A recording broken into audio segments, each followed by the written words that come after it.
പരിഹസിക്കുകയും പീഡിപ്പിക്കപ്പെടുകയും ചെയ്യപ്പെടുമ്പോൾ നിങ്ങൾ ശക്തി പ്രാപിക്കുകയാണ് ചെയ്യുന്നത്. പലപ്പോഴും പറയാറുണ്ട്, മറ്റുള്ളവർ എന്നെ പരിഹസിക്കുന്നു, മദ്യം കഴിക്കാതിരിക്കുന്നതുകൊണ്ട് എന്നെ പരിഹസിക്കുന്നു, അല്ലെങ്കിൽ ഗ്യാങ് കൂടാതിരിക്കുന്നതുകൊണ്ട് അവരെന്നെ ഒറ്റപ്പെടുത്തുന്നു, എന്നെ പീഡിപ്പിക്കുന്നു, അല്ലെങ്കിൽ ഞാനൊരു ക്രൈസ്തവനായതുകൊണ്ട് അവരെന്നെ പീഡിപ്പിക്കുന്നു, എന്നെ ഒറ്റപ്പെടുത്തുന്നു. ഇങ്ങനെ പല വിധത്തിലുള്ള പീഡിപ്പിക്കലുണ്ട്. ഞാനൊരു സ്ത്രീ ആയതുകൊണ്ട് എന്നെ പീഡിപ്പിക്കുന്നു, ഞാൻ സാമ്പത്തികമായിട്ട് വരുമാനമില്ലാത്തതുകൊണ്ട് എന്നെ പീഡിപ്പിക്കുന്നു, പിന്നെ ഞാനൊരു നല്ല വീട് പണിതപ്പോഴേക്കും മറ്റുള്ളവരെല്ലാവരും എന്നെ ഒറ്റപ്പെടുത്തുന്നു.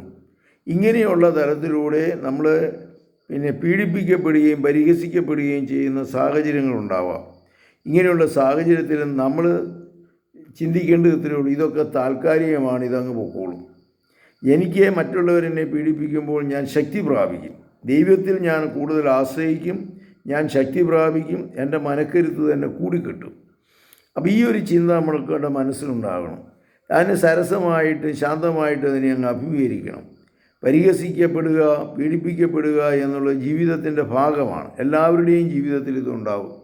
ഈ ജീവിതത്തിൽ എന്നതാണ്, യേശുവിൻ്റെ ജീവിതത്തിൽ പരിഹസിക്കപ്പെട്ടിട്ടുണ്ട്, പീഡിപ്പിക്കപ്പെട്ടിട്ടുണ്ട്, യേശുവിനെ പിടിക്കാൻ ശ്രമിച്ചിട്ടുണ്ട്, പിന്നെ മലയിൽ നിന്ന് താഴേക്ക് വലിച്ചെറിയാൻ ശ്രമിച്ചിട്ടുണ്ട്, അവസാനം കുരിശിൽ തറച്ച് കൊല്ലുകയും ചെയ്തിട്ടുണ്ട്.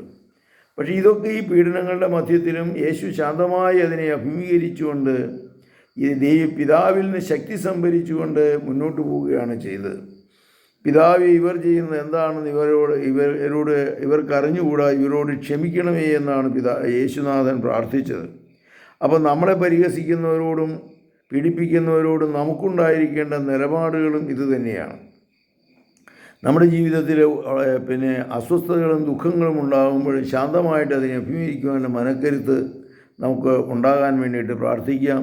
സ്നേഹസമ്പന്നനായ യേശുനാഥ, ഞങ്ങളെ പരിഹസിക്കുകയും പീഡിപ്പിക്കുകയും ദുഃഖിപ്പിക്കുകയും കഷ്ടപ്പെടുത്തുകയും ചെയ്യുമ്പോൾ അങ്ങിൽ നിന്ന് ശക്തി സംഭരിച്ചുകൊണ്ട് മുന്നോട്ട് പോകുവാൻ സ്വർഗീയമായ പർദീസായിലേക്ക് എനിക്ക് കിട്ടിയിരിക്കുന്ന സമ്പത്താണിതെന്ന് മനസ്സിലാക്കിക്കൊണ്ട് മുന്നോട്ട് പോകാനുള്ള കൃപാവരം ഞങ്ങൾക്ക് നൽകണമേ.